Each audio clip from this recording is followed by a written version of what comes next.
pakbati sa lahat. Ako si Dr. Renato Bagani at ngayon ay tatalakayin natin ang paksa ang tatlong tradisyonal na gamot mula sa itim na beans para sa mahinang bato na hindi alam ngang lahat. At gusto kong magtanong, madalas ba kayong umihi sa gabi, sumasakit ang likod, nanghihina ang tuhod, maagang nagiging puti at nalalagas ang buhok o nakararanas ngang ingay sa tenga? Ang mga sintomas na tila maliit ay maring babala na humihina ang inyong bato.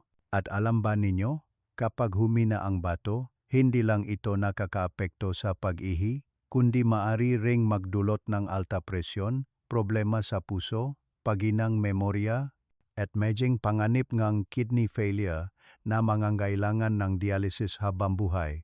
Ayon sa istatistikang medisina, isa sa bawat 2 Pilipino na lampas 70 taong gulang ay nakakaranas ng pahina ng kidney function, isang nakakagulat na numero.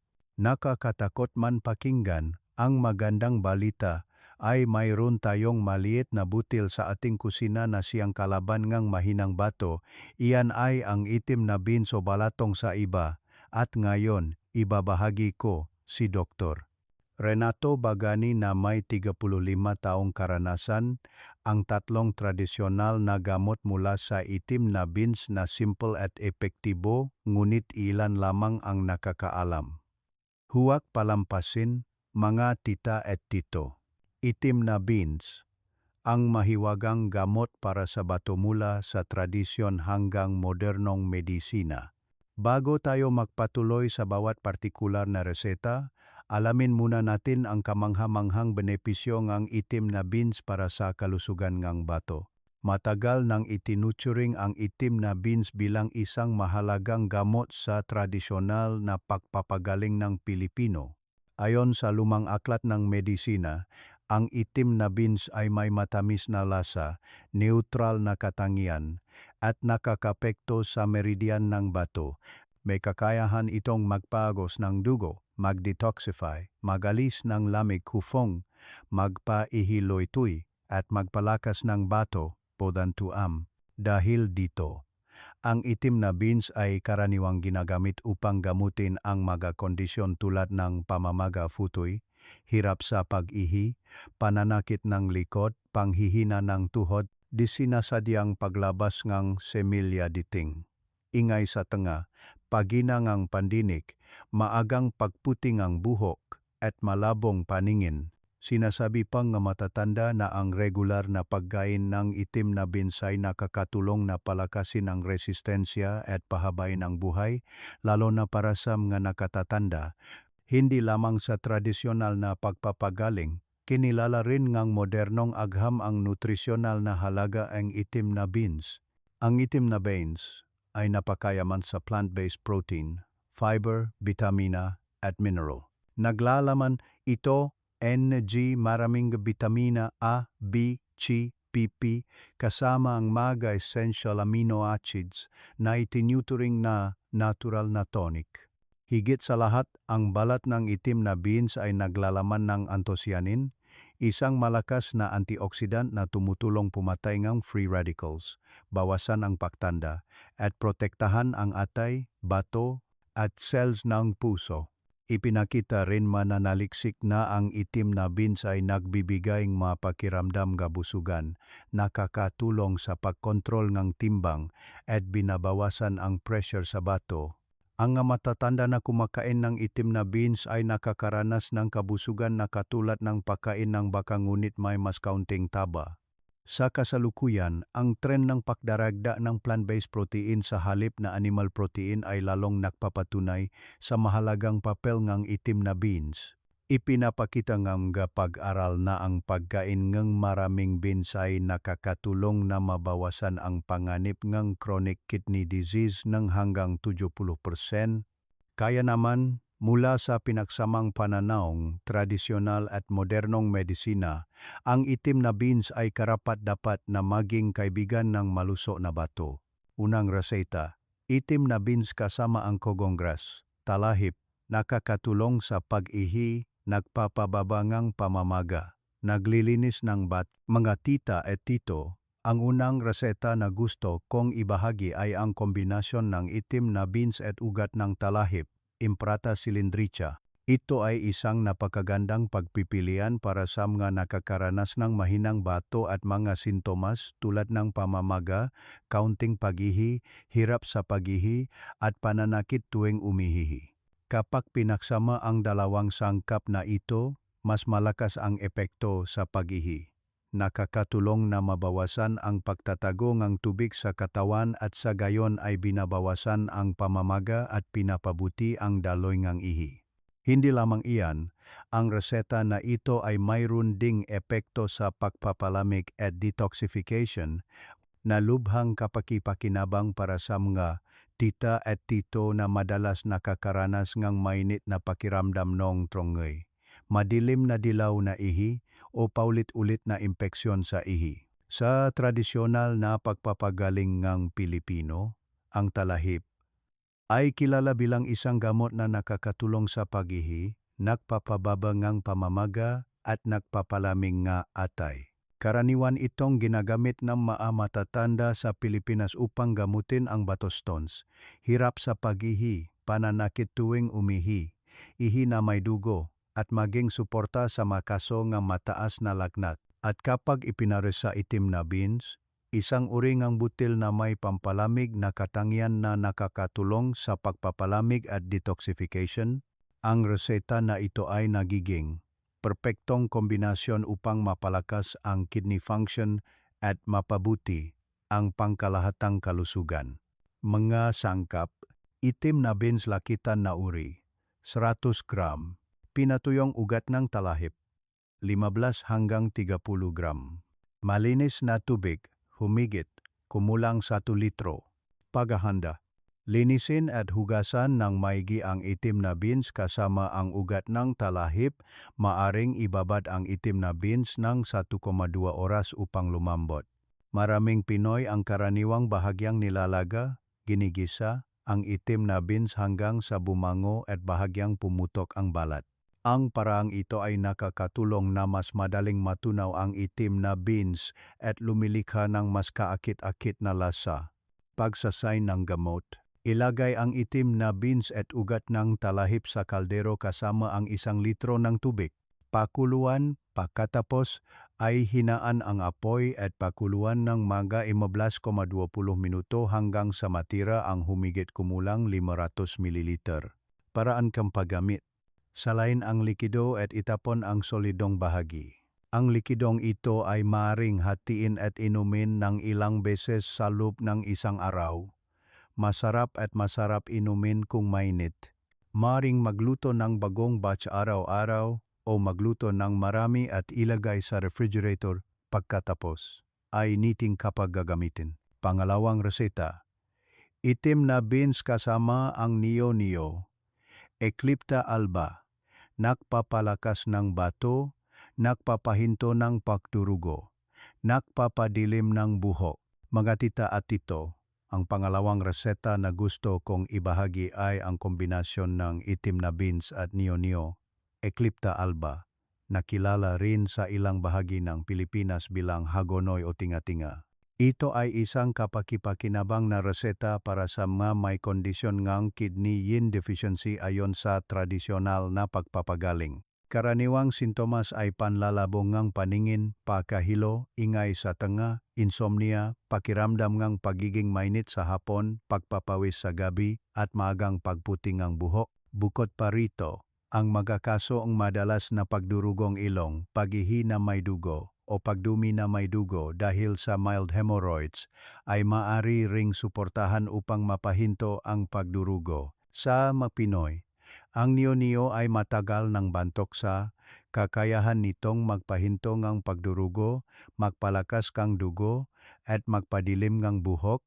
Ginagamit ng ating maninuno ang sariwang damong ito upang pahintuin ang pagdurugo ng sugat o pagdurugo ng ilong. Ang tradisyonal na pagpapagaling ay inuri rin ang nio-nio sa kategorya ng mapangkalahatang pampalusok na gamot na may epekto sa pagpapalakas ng kidney yin, paglilinis ng liver heat, pagpapadilim ng buhok, at pagpapahinto ng pagdurugo. Sa kasalukuyan, natuklasan ng modernong agam sa neo-neo ang maraming mahahalagang aktibong sangkap tulad ng flavonoids at alkaloids na may katulad na epekto sa vitamin K sa pagpapahinto ng pagdurugo, kasabay ng anti-inflammatory, antioxidant, at pagprotekta sa atay at kidney cells. Samantala, ang itim na beans ay matagal nang kilala bilang gamot na nagpapalakas ng kidney water, dantoy, na karaniwang ipinapares sa iba pang kidney tonifying herbs upang mapataas ang bisa. At kapag ipinares sa neo-neo, ang dalawang sangkap na ito ay lumikha ng isang kumpletong formula para sa kidney yin, na tumutulong na mapalakas ang kidney function, magpalusok ng dugo, magpahinto ng pagdurugo, at magpalusok ng buhok mula sa ugat. Ang reseta na ito ay napakaangkop para sa mga nasa edad na o matatanda na may magang pagputing buho, maraming pagkalagas ng buho, mga may mild anemia o pagkahilo dahil sa kidney deficiency, at maging sa mga kaso ng mild chronic kidney failure. Mga sangkap: itim na beans lagitan na uri, humigit kumulang 30 hanggang 40 gram. Pinatuyong neo-neo, humigit kumulang 20 hanggang 30 gram kung sariwa. Maghanda ng 50 hanggang 100 gram. Hugasan at tuyuin muna bago gamitin. Malinis na tubig, humigit kumulang 600 hanggang 800 ml.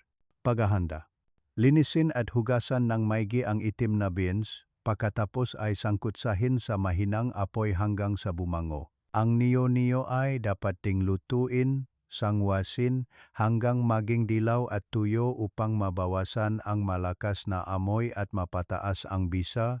Pagsasay ng gamot: ilagay ang nilagang itim na beans at neo-neo sa kaldero at magdagdag ng humigit kumulang 700 ml ng tubig. Pakuluan, pagkatapos ay hinaan ang apoy at pakuluan ng mga 20 minuto hanggang sa matira ang humigit kumulang 300 ml. Paraan ng paggamit: hatiin ang inumin sa 2 hanggang 3 beses sa isang araw, inumin habang mainit. Maring lagyan ng kaunting asin o arnibal, brown sugar para mas madaling inumin, ngunit mas mainam na panatilihing walang lasa upang mas lubos na mapakinabangan ang epekto. Inumin ng tuloy-tuloy araw-araw sa loob ng humigit kumulang 2,3 buwan, pagkatapos ay magpahinga ng 1 o 2 linggo at maaring ipagpatuloy. Ikatlong reseta: itim na beans kasama ang itim na linga, sesame seeds, nagpapabawi ng bato, nagpapalakas ng atay at bato, mahalaga para sa may mild kidney failure, tita at tito. Ang pangatlong reseta ay ang kombinasyon ng itim na beans at itim na linga, sesame seeds. Ang dalawang pamilyar na butil na ito ay matagal ng banto sa mga Pinoy dahil sa kanilang kakayahan na magpalakas ng bato, magpalakas ng atay at anti-aging. Ito ay maaring ituring na isang napakalakas na reseta, pagkain na napakaangkop para sa mga may mahinang bato at matagal nang humihina ang katawan.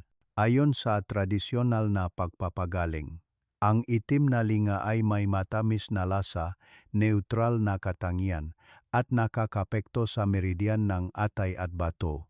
Mayroon itong epekto sa pagpapalakas ng bato, pagpapalusok ng dugo, pagpapalakas ng essence, yijing, at pagpapadulas ng bituka. Karaniwang ginagamit ng mga matatanda ang itim na linga upang gamutin ang kakulangan sa kidney essence, ibig sabihin ang maagang pagputi ang buhok, pananakit ng likod, mahinang tuhod, di sinasadyang paglabas ng semilya at ingay sa tenga. Mula sa pananaw ng nutrisyon, ang itim na linga ay napakayaman sa calcium, phosphorus, magnesium, iron, zinc, copper at B vitamins. Higit sa lahat, ang daming alkium sa itim na linga ay maraming beses na mas mataas kaysa sa gatas o itlog. Bukod pa rito, ang itim na linga ay naglalaman din ng maraming protina, folic acid, at malakas na antioxidant tulad ng sesamin at sesamol. Ang masangkap na ito ay nakakatulong na mapanatili ang malakas na buto at kasukasuan, maiwasan ang osteoporosis, suportahan ang paggawang dugo, at magpalusok ng bato. Kapag ipinares sa itim na beans, isang butil na mayaman sa protina, iron, at fiber. Mayroon tayong kumpletong reseta na nagpapalakas ng atay at bato. Ang reseta na ito ay hindi lamang nakakatulong na mapabuti ang kidney function kundi nagpapalakas din ng dugo at enerhiya na mabuti para sa mga may mild kidney failure, managpapagaling mula sa sakit o matatanda na gustong alagaan ang kanilang bato upang maiwasan ang sakit. Bukod pa rito, ang kombinasyon na ito ay nakakatulong din na mapabuti ang gana, makatulog ng maayos, at makakuha ang malusog na timbang sa mga payat habang nakakatulong din na mabawasan ang mataas na kolesterol. Mga sangkap, itim na beans, 100 gram, itim na linga, 100 gram, pinatuyong pulang dates, jujube, 50 gram, optional, paraan ngang paghahanda. Hindi tulad ng dalawang naunang reseta na nasa anyong likido, ang reseta na ito ay maaring gawing pulbos flour o pagkain na napakadaling gamitin sa mahabang panahon. Paglulutong sangkap. Sangkutsahin ang itim na biyan sa mahinang apoy hanggang sa pumutok ang butil at bumango. Bahagyang sangkutsahin ang itim na linga hanggang sa bumango. Iwasan ang pagkasunog. Kung mayroon, tuyuin o sangkutsahin ang pulang dates at hiwain. Pagiling. Gilingin ng pino ang lahat ng nilutong sangkap. Maaring gilingin kasama ang pulang dates upang makagawa natural na matamis na lasa. Pagimbak at paggamit. Ilagay ang pulbo sa isang garapon na salamin, itago sa tuyo at malamig na lugar o sa refrigerator. Bawat araw, gumamit ngang humigit kumulang 2 kutsara ngang pulbos, humigit kumulang 15,20 gram, na may mainit na tubig o idagdag sa lugaw, gatas, o smoothie. Inumin sa umaga o gabi, panatilihin ngang humigit kumulang 3,6 buwan upang makita ang malinaw na epekto. Pangkalahatang paalala. Sa pangkalahatan, ang itim na beans ay isang ligtas at banayad na pagkain kung ginagamit araw-araw bilang pagkain o inumin. Gayunpaman, may ilang puntos na dapat tandaan.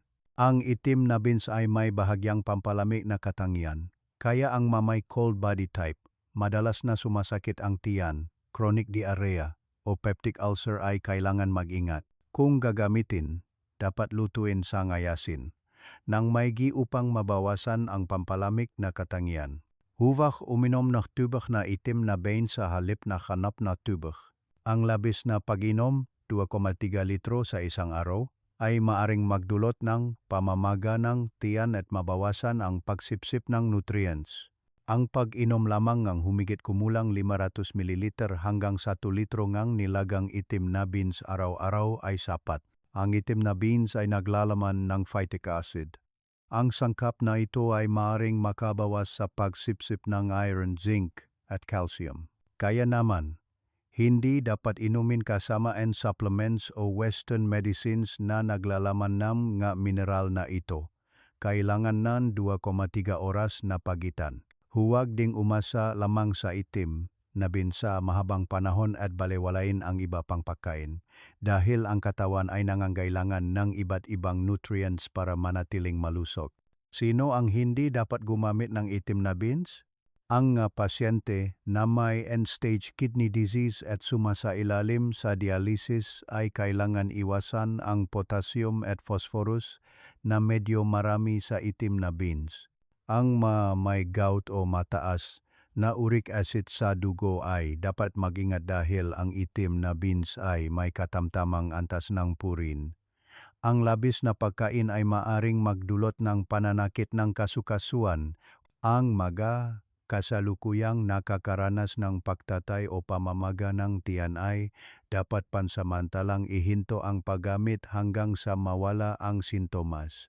Ang masanggol na wala pang 1 taong gulang ay may mahina pang digestive system, kaya hindi dapat bigyan ng puro tubig ng itim na beans o mapakain mula sa itim na beans ng masyadong maaga. Ang may sakit sa bituka tulad ng colitis o irritable bowel syndrome ay kailangan subukan sa maliit na dami at subaybayan ang reaksyon. Mga tita at tito, Ang kalusugan ay nagsisimula sa maliliit na gawi araw-araw. Isang baso lamang nilagang itim na beans, isang mangkok ng pulbos ng itim na beans at itim na linga sa umaga, o ang patuloy na paggamit ng simpleng tradisyonal na gamot. Tayo ay tahimik na nagpapalusok sa ating bato upang ang katawan ay maging malusog, ang isip ay maging malinaw, at matamasa ang buong katandaan kasama ang mga anak at apo. Subukan nating simulan ngayon upang maramdaman ang positibong pagbabago sa ating sariling katawan. At kung sa tingin ninyo ay kapakipakinabang ang pagbabahagi na ito, huwag kalimutan na mag-subscribe sa Dr. Pa. Renato Bagani Official Channel. Pindutin ang bell button upang makatanggap ng mabagong video. Ibahagi sa mga kaibigan at kapamilya upang makapag-apply din. At tandaan na mag-iwan komento sa ibaba tungkol sa inyong karanasan. Si Dr. Renato Bagani ay matutuwa na makinig at samahan kayo, mga tita at tito.